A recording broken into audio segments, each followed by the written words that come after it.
أعوذ بالله السميع العليم من الشيطان الرجيم. بسم الله الرحمن الرحيم. السلام عليكم ورحمة الله وبركاته. Muslimin hadirin yang dirahmati Allah, marilah bersama-sama kita menyatakan puji dan puja kepada Allah dengan menyebut Alhamdulillah. Kita berselawat dan salam ke atas junjungan yang mulia Nabi Muhammad sallallahu alaihi wasallam, ahli keluarga, para sahabat ridwanullah alaihim ajma'in. Allahumma salli ala sayyidina Muhammad wa ala alihi wa sahbihi ajma'in. Allahumma ighfir lana waftah lana abwaaba rahmatik. Ya Allah, ampunkanlah kami dan bukakanlah bagi kami pintu-pintu rahmat Engkau. Amin ya rabbal alamin. Kita yang telah selamat sampai di perkarangan Nur, mari kita masuki ruangan masjid surau kita bagi siap sedia dengan salat sunat tahiyatul masjid. Kita beristighfar, memohon minta ampun kepada Allah. Kita berada seketika dalam majlis ilmu sebelum menanti masuknya waktu pada pukul 1:21 sebentar lagi. Muslimin yang dirahmati Allah Subhanahu wa taala sekalian, pada ketika Nabi Muhammad sallallahu alaihi wasallam sampai di tahun yang pertama hijrah di Quba, iaitu Nabi berada di sana selama 5 hari, yakni baginda dan para sahabat dan beberapa orang Makkah yang menurut perjalanan hijrah Rasulullah sallallahu alaihi wasallam itu tiba di Quba pada 8 Rabiul Awal. Nabi duduk di sana daripada hari ini sehinggalah ke hari Jumaat, iaitu tempoh hari sehinggalah hari yang ke-12 Rabiul Awal tahun yang pertama hijrah tersebut. Alhamdulillah, dan sahabat diberi ruang dan tempat, dan Nabi mengambil kesempatan itu dengan membeli tanah di Quba itu bagi mendirikan masjid, penempatan dan sebagainya. Dalam perjalanan tersebut pada hari yang kelima, yakni hari Jumaat, maka baginda mendengar sudah dapat isyarat daripada penduduk-penduduk di Bani An-Najjar. Kampung Bani An-Najjar ni di mana tuan-tuan? Iaitu di kawasan sekarang itulah Masjid An-Nabawi. Masya Allah, dalam perjalanan nak menuju daripada Quba ke Masjid Nabawi pada hari ini, tempoh perjalanannya sejauh 5 ke 6 kilometer, dan Nabi bergerak pada waktu tengah hari, dah nak masuk dekat waktu zuhur. Singgah di kampung Bani Salim Ibn Auf pada hari tersebut, masuk waktu salat fardu zuhur. Maka pada hari itu Allah SWT mensyariatkan kepada Nabi dan sekalian para sahabat yang walaupun syariat itu telah bermula sebelum itu lagi, namun tidak dapat dilaksanakan. Perkara tersebut disebabkan suasana dan keadaan yang tak mengizinkan. Alhamdulillah, ketua bagi Bani Salim Ibn Auf menyambut kedatangan Nabi dan sekalian para sahabat dengan penuh suka yang gembira, sampai ke tahap beliau mewakafkan tanah yang berada di tempat kawasan beliau itu, dan Nabi menerimanya dengan mengisytiharkan pada hari itu tempat tersebut menjadi Masjidul Jumaat sampai ke hari ini tuan-tuan. Disitulah bermulanya kaifiat salat fardu Jumaat ditunjuk dengan khutbah disampaikan oleh Nabi sallallahu alaihi wasallam sendiri, dan disolat dan melakukan solat sebanyak 2 rakaat sahaja. Itulah yang seperti mana kita buat dan lakukan pada hari ini berdasarkan daripada peristiwa hijrah pertama Rasulullah sallallahu alaihi wasallam. Jadi tuan-tuan, kita dah dapat dah sedikit maklumat tentang sejarah solat fardu Jumaat yang kita dah buat selama berapa ikut tuan-tuan punya umur lah. Kalau yang dah 10 tahun solat Jumaat, 10 tahun lah, 20 lah, 30 lah. Ada sampai orang tanya bila sejarah solat fardu Jumaat bermula, Tata tak tahu.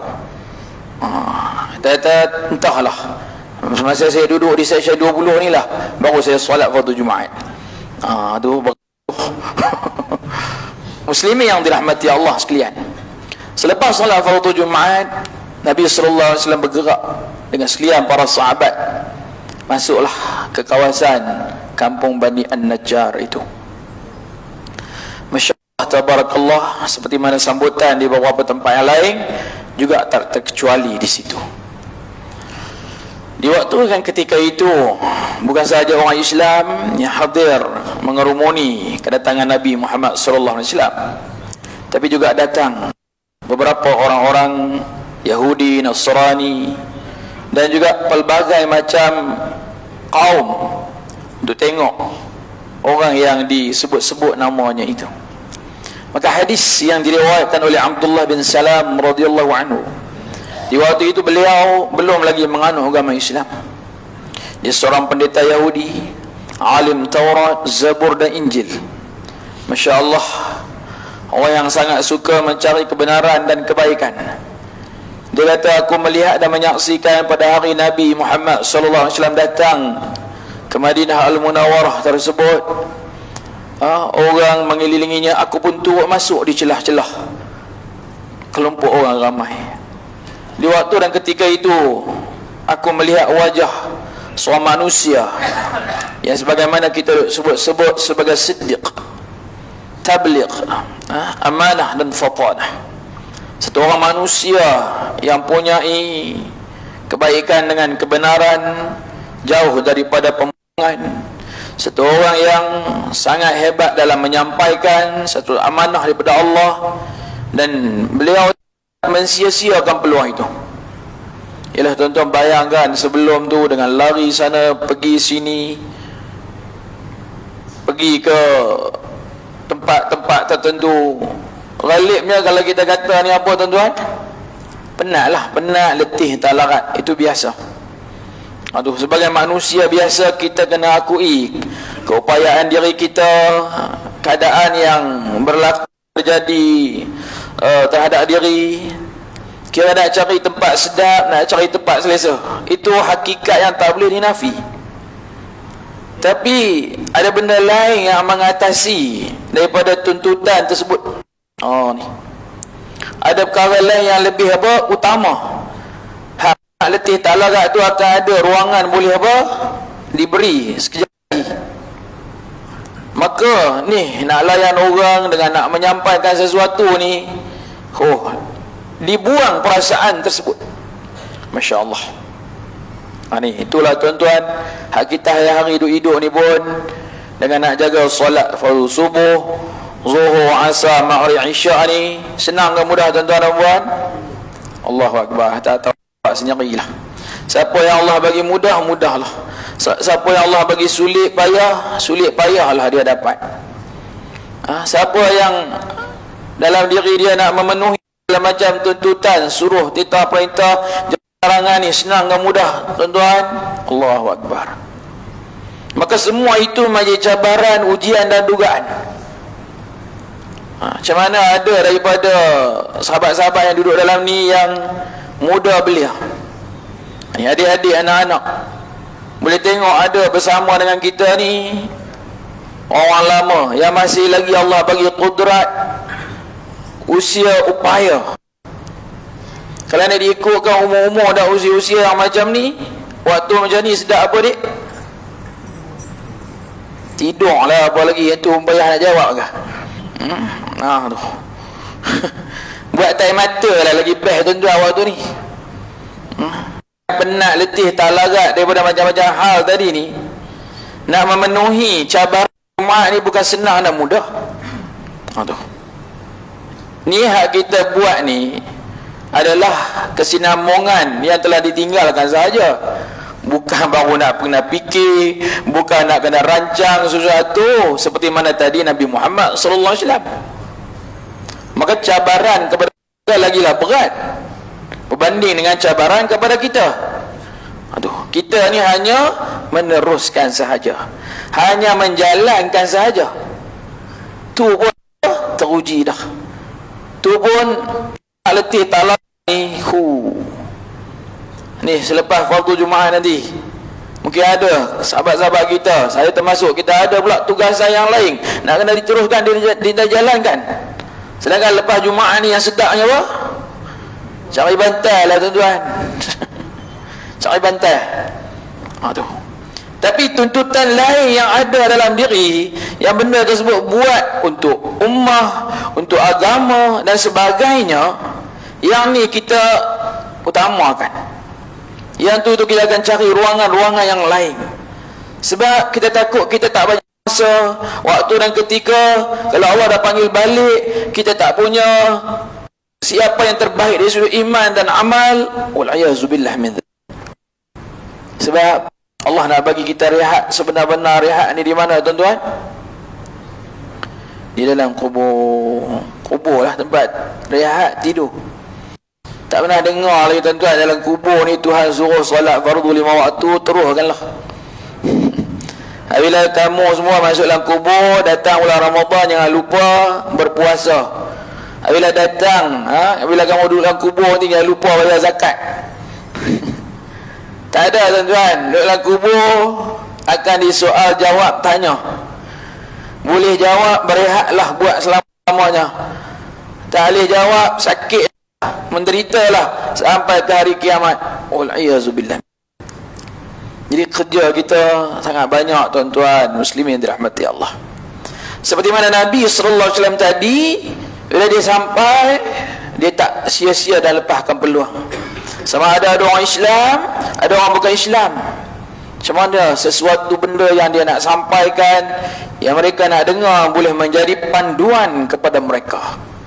Maka Nabi SAW bersabda dalam pertemuan tersebut, Ayuhan nas, afshus salam, wa at'imut ta'am, wa silatul arham, wa sallu bil lail, wan nasu niyam, tadkhulu jannata daras salam.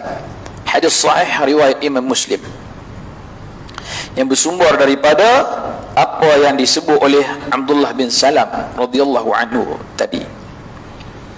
Nabi Muhammad pada waktu itu bertemu dengan kami, menunjuk tata cara dalam pertemuan dan perjumpaan. Maka Nabi kata, ungkap dan ucapkanlah salam. Masya Allah. Kalau di sekolah-sekolah pada hari ini, bagus anak-anak sekolah rendah menengah ni, mereka buat satu pengenalan dalam dunia sekolah. Pelajar jumpa murid, cikgu jumpa cikgu, dengan tata cara memberi salam yang ada style pula. Ni kalau adik-adik anak-anak di sekolah ni, macam mana style guru salam macam mana? Tak ada cara, tak ada. Cuba beritahu, sekolah mana ni? Sudah dah. Kau buat tak tahu je. Aduh. Kalau sekolah-sekolah rendah menengah ni, dia orang ajar macam mana? Monti je, tunduk. Assalamualaikum cikgu. Assalamualaikum pakcik. Aduh tuan-tuan, yang tu bukan ada dalam tajuk pertemuan antara Nabi dengan orang-orang pada waktu tu. Itu kaedah yang boleh dibuat saja. Nabi hanya menunjuk, bertemu berjumpa, bagilah salam. Dan Nabi bagi tahu tata cara nak bagi salam tu macam mana tuan-tuan. Ini statik benda-benda yang mudah, yang kadang-kadang ada orang missing in action. Macam mana bagi salam kepada orang tuan? Berilah salam seperti mana selepas kamu bagi salam selepas solat. Simple tak? So simple. Benda sangat mudah. Kalau ada orang tak boleh dapat lah benda tu, memang dia sangat gagal lah. Bagi salam lepas solat macam mana? Assalamualaikum warahmatullahi wabarakatuh. Itu dia. Dan dia dibuat senarai oleh para ulama ada 3 tahap. Assalamualaikum, waalaikumsalam, assalamualaikum warahmatullahi, waalaikumsalam warahmatullahi, assalamualaikum warahmatullahi wabarakatuh, waalaikumsalam warahmatullahi wabarakatuh. Jelas tuan-tuan? Macam tak apa nak jawab ni, saya tanya jelas ke tidak? Buatlah macam tu. Dan Nabi kata, Assalam qabla al-kalam. Sebelum nak memula ucapan, berilah salam terlebih dahulu. Sebab apa saya sebut benda ni berdasarkan pertemuan pertama Nabi dalam tahun pertama hijrah itu, sebab ada orang dia tak benda macam tu. Baik pimpinan, baik guru agama pun kita pun tak tahu, dia tak jelas. Tuan-tuan pernah dengar ada orang bilang Assalamualaikum warahmatullahi ta'ala wabarakatuh? Pernah dengar? Betul ke salah salam macam tu? Kena clear hari ni tuan-tuan. Betul ke salah? Salah tuan-tuan. Siapa yang mengaji sekolah Arab ni, dia tahu kat mana salah dia. Perkataan apa? Ta'ala wa barakatuh tu cukup tak kena untuk nak dia apa? Gandingkan dalam istilah itu. Jelas tuan? Jadi lepas ni jangan nak buat dah lah. Ada orang di kita pun tak tahu dia belajar apa. Nabi Muhammad peristiwa Mi'rajnya menyampaikan salam kepada Allah macam mana? Nabi sampai salam dulu ke Allah. At-tahiyyatul mubarakatus salawatut tayyibatu lillah. Kita tidak disuruh buat macam tu ke Allah saja-saja pergi duduk luar tu. At-tahiyyatul mubarakatus salawatut tayyibatu lillah. Tak disuruh buat itu tuan-tuan. Kita disuruh buat dalam solat sahaja. Allah jawab salam Nabi itu dengan kata apa? Assalamu alayka ayyuhan nabiyyu wa rahmatullahi wa barakatuh. Tuan-tuan, kita buat semua macam tu? Kan ada style lain macam mana? Assalamu alayka ayyuhan nabiyyu wa rahmatullahi ta'ala wa barakatuh. Tuan-tuan buat macam tu ke? Batal solat tuan-tuan. Jangan duk pandai-pandai tokok tambah yang tu yang ni. Dan Nabi jawab salam Allah tu balik macam mana? Nabi tak kata waalaikumsalam warahmatullahi. Nabi jawab assalamu alayna wa ala ibadillahi salihin. Masya-Allah. Nabi tak ada langsung rasa penting diri, selamat sejahtera ke atas kami ini wahai Allah dan orang-orang yang beriman dan beramal soleh. Masya-Allah. Itu dalam bab itu sahaja. Dan kita nak kena tegur tuan-tuan hari ni, kalau ada di sini kalangan pimpinan masyarakat, tak kira lah peringkat apa, kampung ke, taman ke, satuan penduduk ke, adun kalau ada kat sini ke, YB ni selalu saya duk tegur dia orang. Merapu banyak tuan-tuan. Dia pusing, dia Perlis sampai Johor, pergi Sabah Sarawak. Yang dihormati pengurusi surau, yang dikasihi ketua ni, yang Persatuan Muslimat ini pusing sana sini. Saya nak mulakan ucapan dengan lafaz yang mulia, Assalamualaikum warahmatullahi wabarakatuh. Salah besar tuan-tuan. Nabi kata apalah hadis tadi? Assalam qabla al-kalam. Bagi salam dulu baru bercakap. Tengok, berapa banyak dah silap. Itu satu tuan-tuan. Ada orang bagi salam tak betul, lepas solat pun masalah. Assalamualaikum warahmatullahi. Assalamualaikum warahmatullahi. Habis. Satu speed track kena tangkap ke dia. Speed track kalau kena tangkap kat highway tu, boleh bayar saman tuan. Speed track kalau bagi salam lepas solat, itu hang jadi batal tau. Jadi batal solat ni apa jadi? Sia-sia lah. Akibat apa? Memperhati dengan betul dan benar. Topik yang tu saja pun panjang cerita tuan-tuan. InsyaAllah. Sebab apa? Kebiasaan yang dia terbiasa dia buat, dan dia anggap tak ada apa-apa. Ini tuan-tuan tak jumpa lagi. Adat meminang ada tepaknya, adat berkampung ada penghulunya, adat bermajlis ada pembukanya. Assalamualaikum warahmatullahi. Oh, itu lagi teruk tuan. Itu ajaran sesat. Sebab saya terlibat dalam forum perdana, pidato negara, pegawai DBP tegur. Dia kata jangan buat macam itu tuan-tuan, itu salah punya format. Siapa aja? Mungkin wakil-wakil rakyatnya aja. Pemimpin-pemimpin yang dia pun tak hati. Lalu bagi salam pun tak betul. Assalamualaikum warahmatullahi ta'ala wabarakatuh. Lagi double salah. Ada juga ustaz kata, ada pendapat kata boleh. Pendapat ni pun tak kira tuan. Hanya pendapat, dia bukan satu benda yang sahih. Jelas? Masya Allah. Benda ni tuan-tuan dengar pada saya agak terkejut. Kalau tuan-tuan pernah dengar, Allah yarham Datuk Hassan Abu Hassan di Al-Hafiz, lagi tuan-tuan telinga keluar asap terus tuan-tuan dengar dia cakap tajuk ni. Masya Allah, tabarakallah. Yang pertama. Yang kedua, Nabi kata wa at'imut ta'am, bagilah orang jamu makan, kongsi, infak, sedekah. Masya Allah, alhamdulillah.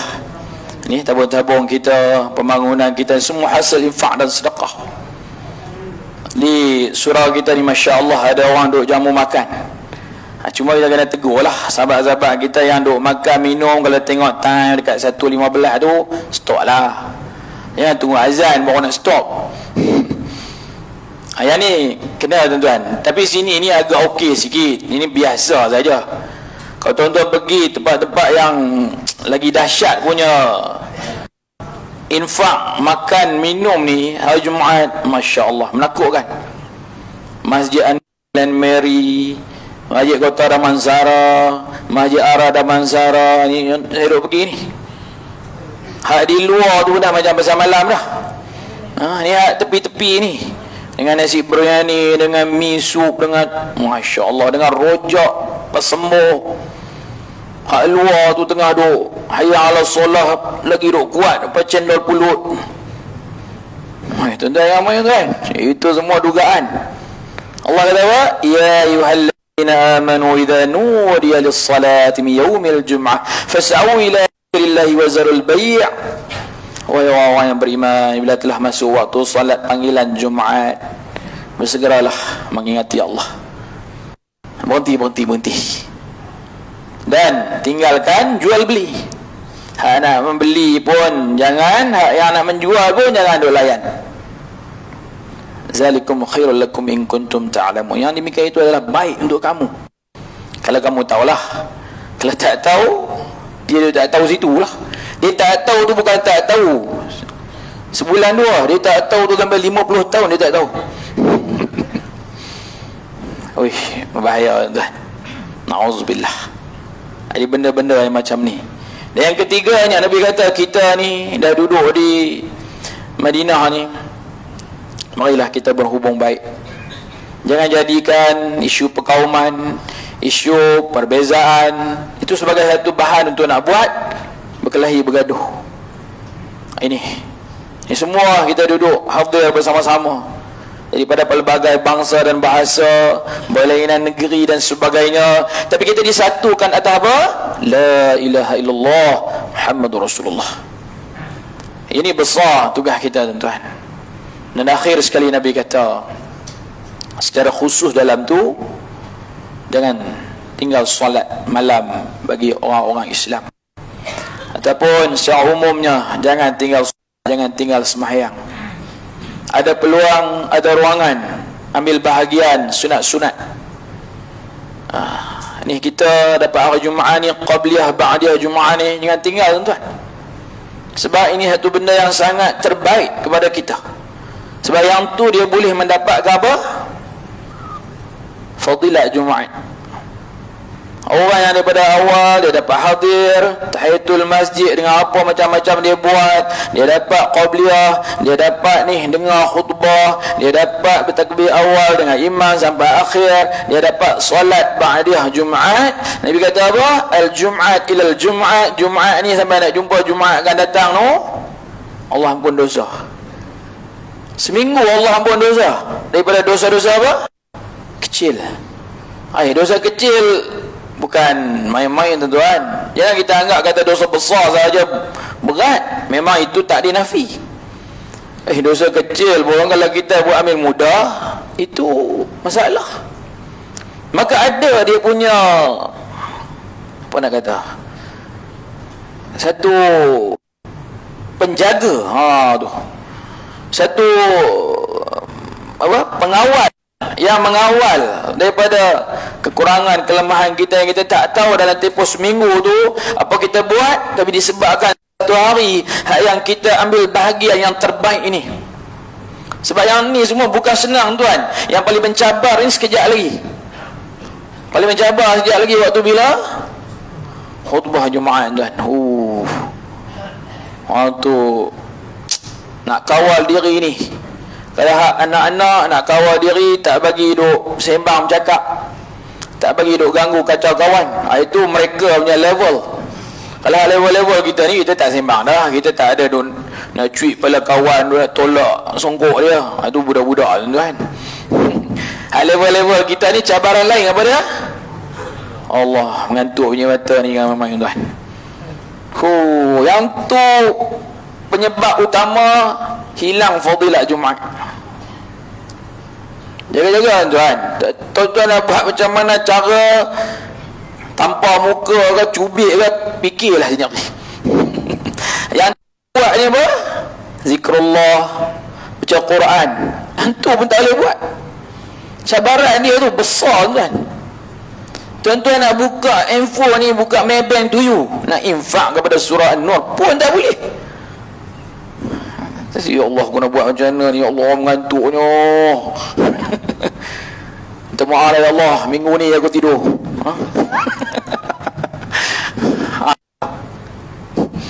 Buat macam mana? Ada kawan nakal pula kat belakang. Yang ambil gambar. Dia kata, jemaah-jemaah yang tidak berkepala hadir di surah An-Nur pada hari ini. Ada kawan nakal, nanti dia upload dalam FB, dalam WhatsApp group. Ya Allah, karut tuan-tuan. Jadi elok habis tabiat. Memang kita tak menafikan itu cabaran. Sebab nak dapat fadilat Jumaat ni bukan mudah. Tak mudah tuan. Dan bayangkan tuan-tuan boleh tengok dalam surah Al-Jumu'ah ayat 11.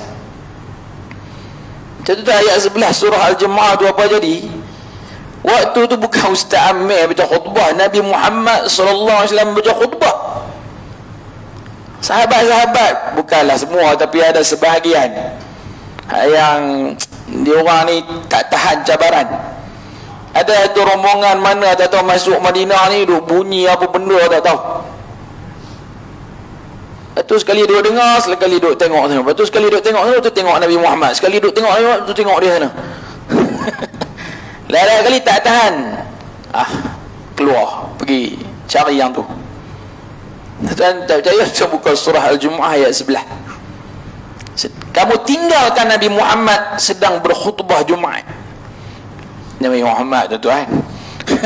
Saya tak tahulah siapa yang boleh menyampaikan khutbah lebih hebat daripada Nabi Muhammad sallallahu alaihi wasallam. Itu pun ada orang jadi hal. Dia tak mengantuk, dia tak apa, tapi kepala dia tu ada masalah sikit. Dia tak boleh tahan. Masya Allah, na'udzubillah. Ini benda-benda yang tadi kita sebut. Mudah-mudahan ada amalan-amalan sunat yang menolong dan membantu kita. Dia untuk bagi kekuatan. Dalam hadis tadi disebut, bangkit bangunlah solat malam. Tentu yang ni kekuatan utama yang dipesan oleh Nabi sejak dari zaman dia sampailah akhir zaman. Sebab Allah sendiri menyebut dalam surah Al-Isra, A'udzubillahi minasyaitanir rajim, wa minal laili fatahajjad bihi nafilatan lak asa an yab'asaka rabbuka maqaman mahmuda. Dan pada waktu malam itu bangkitlah bangun kamu untuk melakukan solat sunat tahajud sebagai solat tambahan. Mudah-mudahan nanti Allah membangkitkan kamu di hari akhirat dalam keadaan terpuji, mulia. Dan dalam surah Al-Muzammil Allah juga menyatakan, ya ayyuhal muzammil qumil lail illa qalila zid alaihi wa rattilil qur'ana tartila. Wahai orang-orang yang berselimut, tanggalkan selimut, bangkit bangun, solat sikit pun jadilah, atau tambah sikit lepas tu baca Quran. Ini semua saranan, desaan oleh Allah Subhanahu wa taala kepada kita. Sebab surah-surah yang macam tu dia bukan bersifat kefarduan, tapi dia bersifat satu apa gesaan ke arah bagaimana kita nak buat dengan kerelaan. Masya Allah, muslim Allah sekalian, mudah-mudahan pertemuan kita pada hari ini mendapat kebaikan di antara satu sama lain.